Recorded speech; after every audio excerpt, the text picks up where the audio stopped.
Hi and welcome to the Lambda Audiobooks channel. You are listening to the audiobook, The Strange Case of Dr. Jekyll and Mr. Hyde by Robert Louis Stevenson. This chapter is titled, The Last Night. Beginning chapter. Mr. When he was surprised to receive a visit from Poole. Bless me, Poole, what brings you here? He cried. And then taking a second look at him, what ails you? He added, is the doctor ill? Mr. Utterson, said the man, there is something wrong. Take a seat, and here is a glass of wine for you, said the lawyer. Now, take your time, and tell me plainly what you want. You know the doctor's ways, sir, replied Poole, and how he shuts himself up. Well, he's shut up again in the cabinet, and I don't like it, sir. I wish I may die if I like it. Mr. Utterson, sir, I am afraid. Now, my good man, said the lawyer, be explicit. What are you afraid of? I've been afraid for about a week, returned Poole, doggedly disregarding the question, and I can bear it no more. The man's appearance amply bore out his words. His manner was altered for the worse, and except for the moment when he had first announced his terror, he had not once looked the lawyer in the face. Even now, he sat with the glass of wine untasted on his knee, and his eyes directed to a corner of the floor.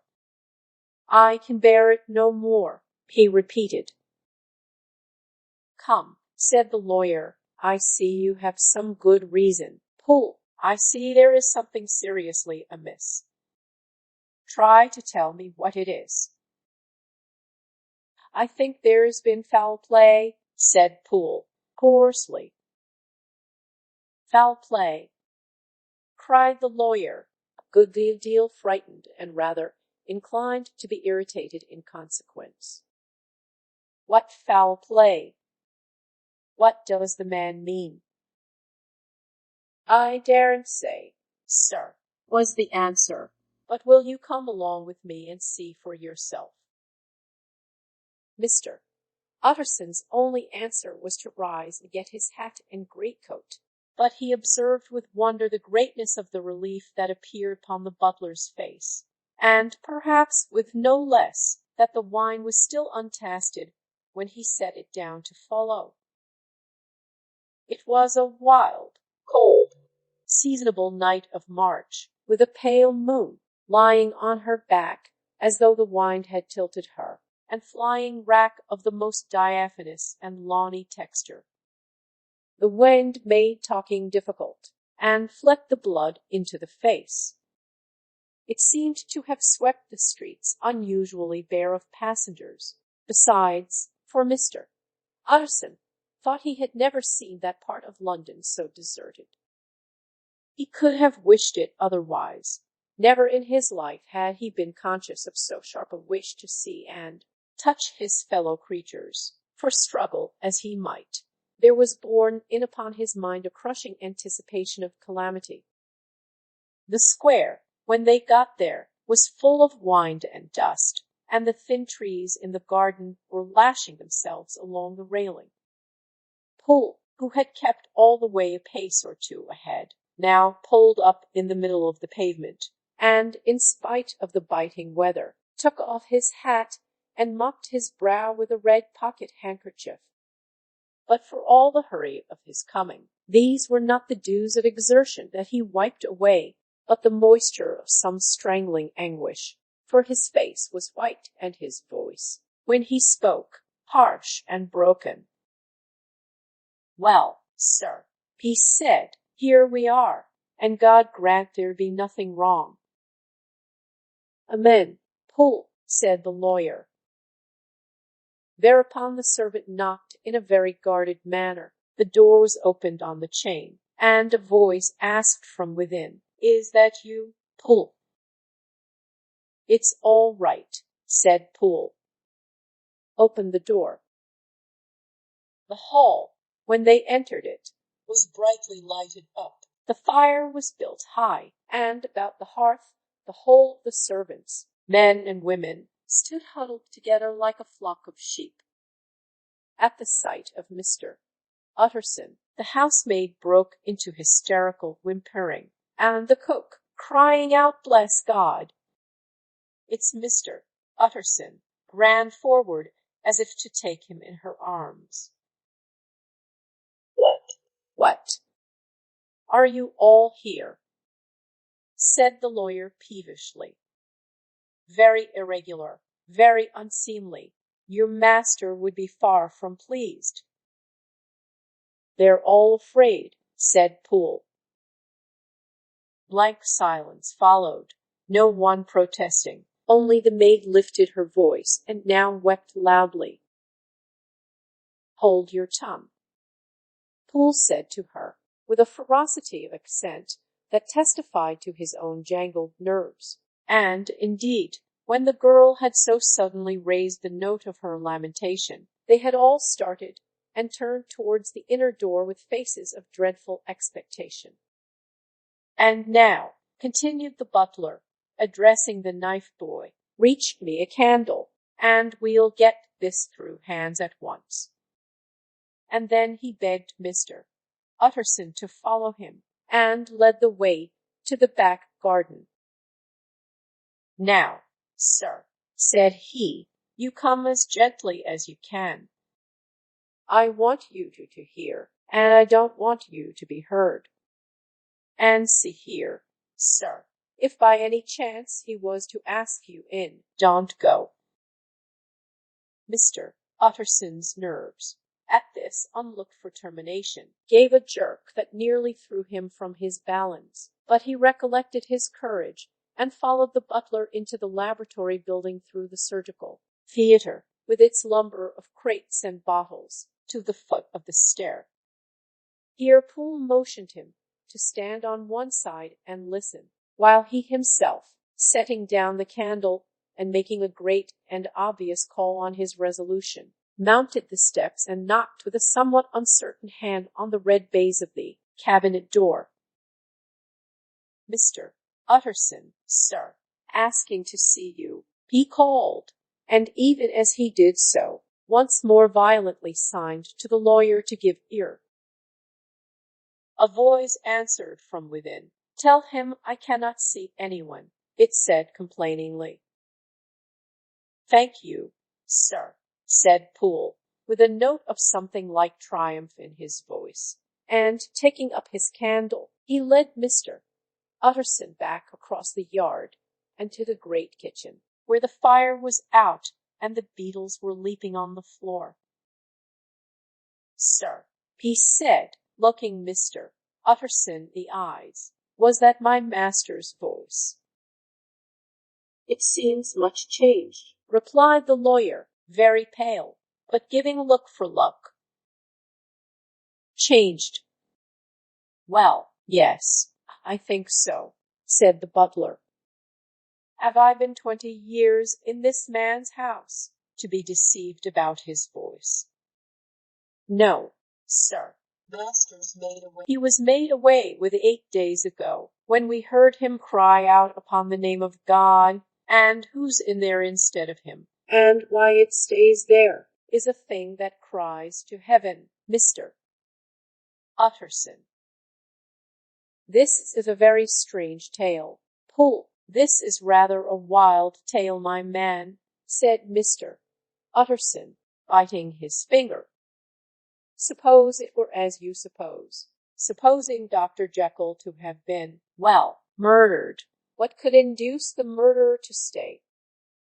That won't hold water. It doesn't commend itself to reason." "Well, Mr. Utterson, you are a hard man to satisfy, but I'll do it yet," said Poole. "All this last week you must know him, or whatever it is that lives in that cabinet has been crying night and day for some sort of medicine, and cannot get it to his mind. It was sometimes his way, the master's, that is, to write his orders on a sheet of paper and throw it on the stair. We've had nothing else this week back, nothing but papers, and a closed door, and the very meals left there to be smuggled in when nobody was looking. Well, sir, every day, and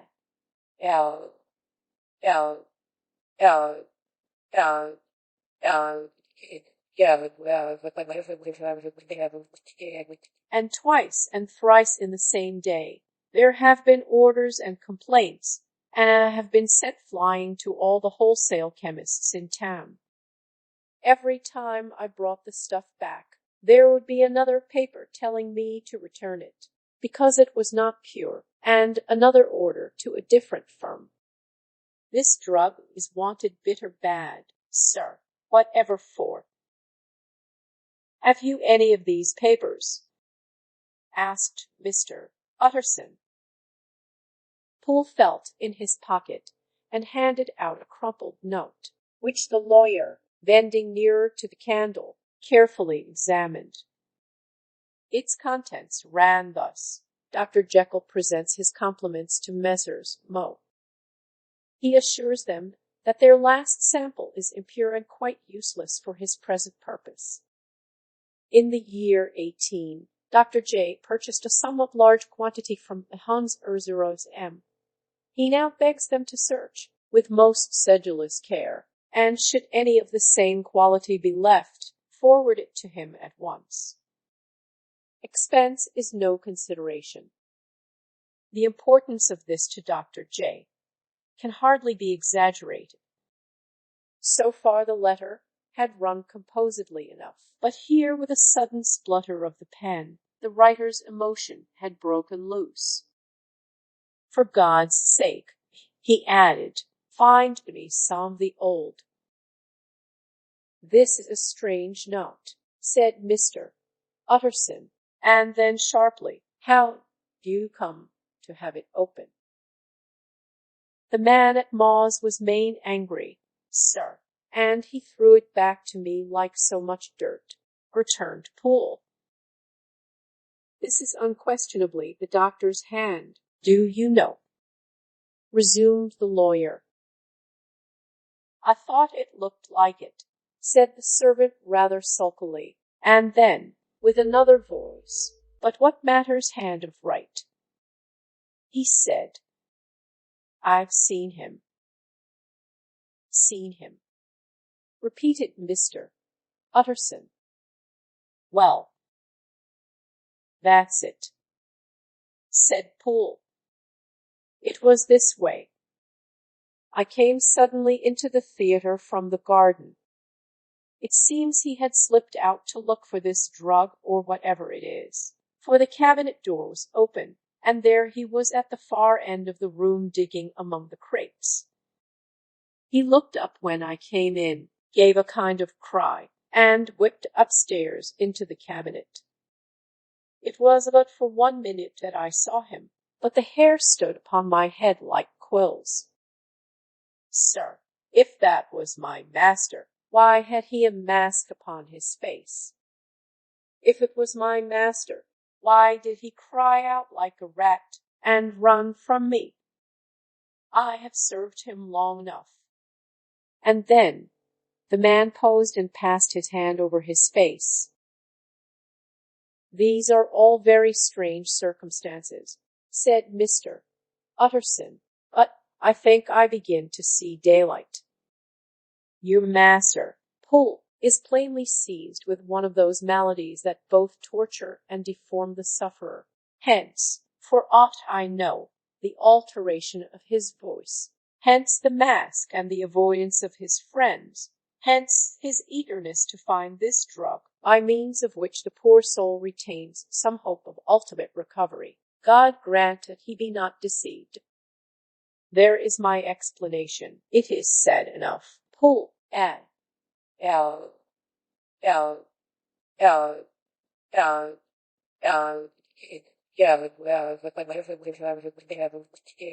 and holling to consider, but it is plain and natural hands well together, and delivers us from all exorbitant alarms. Sir, said the butler, turning to a sort of mottled pallor, that thing was not my master, and there's the truth. My master, here he looked round him and began to whisper, is a tall, fine build of a man, and this was more of a dwarf. Utterson attempted to protest. Oh, sir, cried Poole, do you think I do not know my master after 20 years? Do you think I do not know where his head comes to in the cabinet door, where I saw him every morning of my life? No, sir, that thing in the mask was never Dr. Jekyll. God knows what it was. But it was never Dr. Jekyll. And it is the belief of my heart that there was murder done.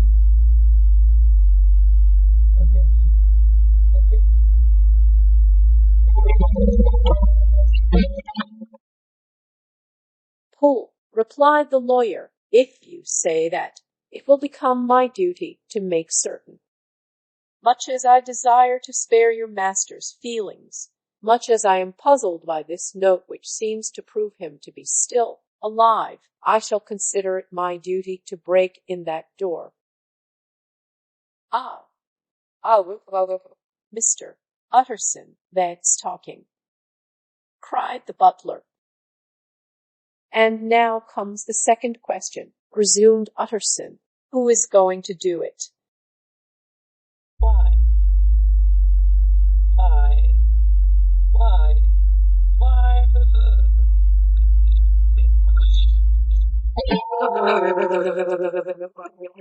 You and me, sir, was the undaunted reply.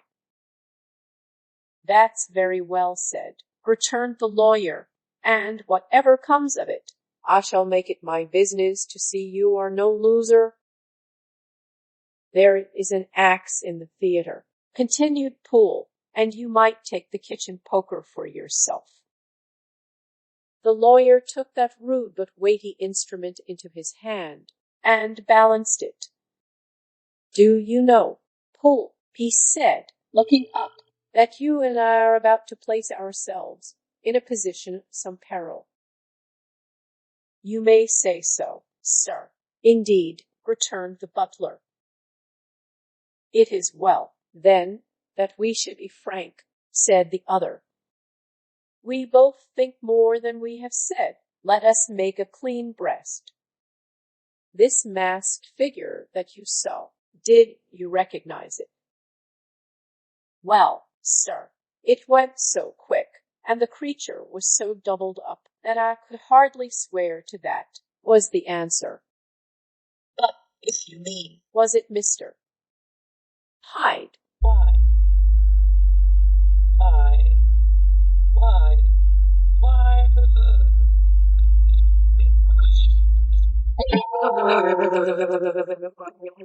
Yes, I think it was. You see, it was much of the same bigness, and it had the same quick, light way with it, and then who else could have got in by the laboratory door? You have not forgot, sir, that at the time of the murder he had still the key with him. But that's not all. I don't know, Mr. Utterson, if you ever met this Hyde. Yes, said the lawyer, I once spoke with him. Then you must know as well as the rest of us that there was something queer about that gentleman, something that gave a man a turn. I don't know rightly how to say it, sir, beyond this, that you felt in your marrow kind of cold and thin. I own I felt something of what you describe, said Mr. Utterson. Quite so, sir, returned Poole. Well, when that masked thing like a Muncie jumped from among the chemicals and whipped into the cabinet, it went down my spine like ice. Oh, I know it's not evidence, Mr. Utterson. I'm book learned enough for that. But a man has his feelings, and I give you my Bible word it was Mr. Hyde. L L L L L L L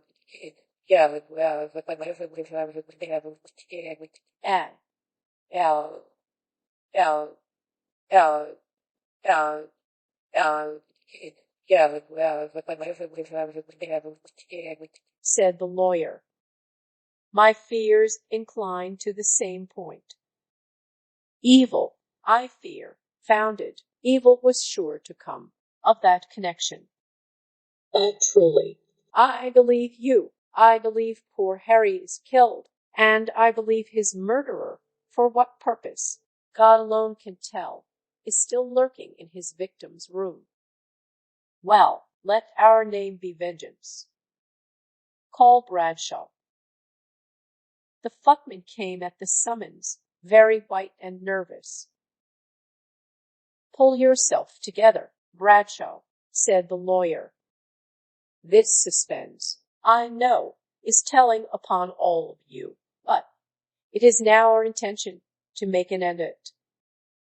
Pull here, and I are going to force our way into the cabinet. If all is well, my shoulders are broad enough to bear the blame. Meanwhile, lest anything should really be amiss, or any malefactor seek to escape by the back, you and the boy must go round the corner with a pair of good sticks and take your post at the laboratory door. We give you 10 minutes to get to your stations. As Bradshaw left, the lawyer looked at his watch. And now, Pull, let us get to ours, he said, and taking the poker under his arm, led the way into the yard.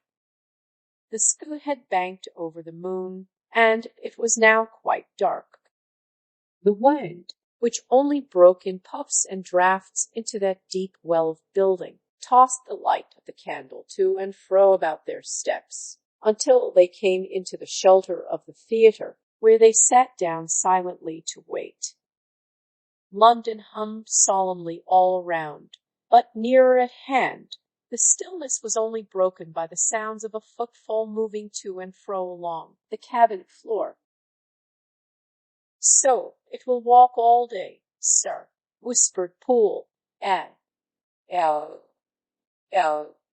L, L,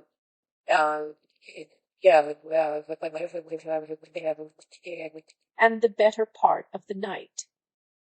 Only when a new sample comes from the chemist, there's a bit of a break. It's an ill conscience waits such an enemy to rest. Sir, there's blood fully shed in every step of it. But hark again, a little closer, put your heart in your ears, Mr. Utterson, and tell me, is that the doctor's foot? The steps fell lightly and oddly, with a certain swing, for all they went so slowly. It was different indeed from the heavy creaking tread of Henry Jekyll. Utterson sighed. Is there never anything else? He asked. Poole nodded.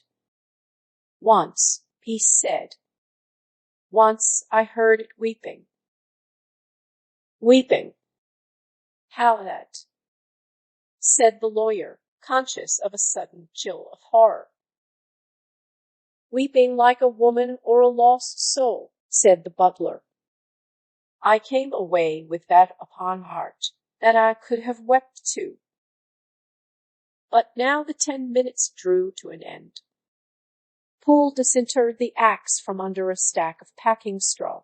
The candle was set upon the nearest table to light them to the attack, and they drew near with bated breath to where that patient foot was still going up and down, in the quiet of the night. Jekyll, cried Utterson, with a loud voice, I demand to see you. He paused a moment, but there came no reply. I give you fair warning. Our suspicions are aroused, and I must and shall see you, he resumed, if not by fair means, then by foul. If not of your consent, then by brute force." "Utterson," said the voice, "for God's sake, have mercy." "Ah, that's not Jekyll's voice. It's Hyde's," cried Utterson. "Down with the door. Pull." Poole swung the axe over his shoulder. The blow shook the building, and the red baize door leaped against the lock and hinges. A dismal screech, as of mere animal terror, ran from the cabinet. Up went the axe again, and again the panels crashed and the frame bounded. 4 times the blow fell, but the wood was tough and the fittings were of excellent workmanship, and it was not until the 5th that the lock burst and the wreck of the door fell inwards on the carpet. The besiegers, appalled by their own riot and the stillness that had succeeded, stood back a little and peered in. There lay the cabinet before their eyes in the quiet lamplight, a good fire glowing and chattering on the hearth, the kettle singing its thin strain, a drawer or two open, papers neatly set forth on the business table, and nearer the fire the things laid out for tea. The quietest room, you would have said, and, but for the glazed presses full of chemicals, the most commonplace that night in London. Right in the middle there lay the body of a man sorely contorted and still twitching. They drew near on tiptoe, turned it on its back, and beheld the face of Edward Hyde. He was dressed in clothes far too large for him, clothes of the doctor's bigness. The chords of his face still moved with a semblance of life, but life was quite gone, and by the crushed phial in the hand and the strong smell of kernels that hung upon the air, Utterson knew that he was looking on the body of a self-destroyer. "We have come too late," he said sternly, "whether to save or punish. Hyde is gone to his account, and it only remains for us to find the body of your master." The far greater proportion of the building was occupied by the theatre, which filled almost the whole ground story, and was lighted from above, and by the cabinet, which formed an upper story at one end and looked upon the court. A corridor joined the theatre to the door on the by-street, and with this the cabinet communicated separately by a second flight of stairs. There were besides a few dark closets and a spacious cellar. All these they now thoroughly examined. Each closet needed but a glance, for all were empty, and all, by the dust that fell from their doors, had stood long unopened. The cellar, indeed, was filled with crazy lumber, mostly dating from the times of the surgeon who was Jekyll's predecessor, but even as they opened the door they were advertised of the uselessness of further search by the fall of a perfect mat of cobweb which had for years sealed up the entrance. Nowhere was there any trace of Henry Jekyll, dead or alive. Poole stamped on the flags of the corridor. "He must be buried here," he said, hearkening to the sound. "Or he may have fled," said Utterson, and he turned to examine the door in the by-street. It was locked, and lying near by on the flags they found the key, already stained with rust. "This does not look like use," observed the lawyer. "Use," echoed Poole. "Do you not see, sir, it is broken, much as if a man had stamped on it. L, L, L, L, L, L, continued Utterson, "and the fractures, too, are rusty."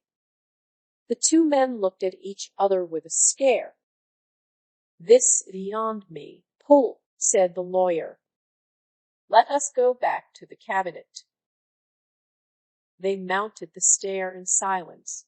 and still with an occasional awestruck glance at the dead body, proceeded more thoroughly to examine the contents of the cabinet. At one table there were traces of chemical work, various measured heaps of some white salt being laid on glass saucers, as though for an experiment in which the unhappy man had prevented. "That is the same drug that I was always bringing him," said Poole, and even as he spoke, the kettle with a startling noise boiled over.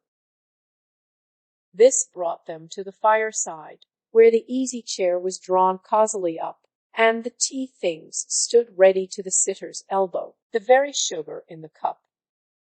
There were several books on a shelf. One lay beside the tea-things open, and Utterson was amazed to find it a copy of a pious work, for which Jekyll had several times expressed a great esteem, annotated in his own hand with startling blasphemies. Next, in the course of their review of the chamber, the searchers came to the cheval glass, into whose depths they looked with an involuntary horror. But it was so turned as to show them nothing but the rosy glow playing on the roof, the fire sparkling in 100 repetitions along the glazed front of the presses, and their own pale and fearful countenances stooping to look in. "This glass has seen some strange things, sir," whispered Poole. "And surely none stranger than itself," echoed the lawyer in the same tones. For what did Jekyll? He caught himself up at the word with a start, and then conquering the weakness, what could Jekyll want with it? He said, "You may say it," said Poole. Next they turned to the business table. On the desk, among the neat array of papers, a large envelope was uppermost, and bore, in the doctor's hand, the name of Mr. Utterson. The lawyer unsealed it, and several enclosures fell to the floor. The first was a will, drawn in the same eccentric terms as the one which he had returned 6 months before, to serve as a testament in case of death and as a deed of gift in case of disappearance. But in place of the name of Edward Hyde, the lawyer, with indescribable amazement, read the name of Gabriel John Utterson. He looked at Poole, and back at the paper, and last of all at the dead malefactor stretched upon carpet. "My head goes round," he said. "He has been all these days in possession. He had no cause to like me. He must have raged to see himself displaced, and he has not destroyed this document." He caught up the next paper. It was a brief note in the doctor's hand, and dated at the top. "Oh, Poole," the lawyer cried, "he was alive and here this day. He cannot have been disposed of in so short a space. He must be still alive. He must have fled. And then, why fled? And how? And in that case, can we venture to declare this suicide? Oh, we must be careful. I foresee that we may yet involve your master in some dire catastrophe. Why don't you read it, sir?" asked Poole. "Because I fear," replied the lawyer solemnly. "God grant I have no cause for it."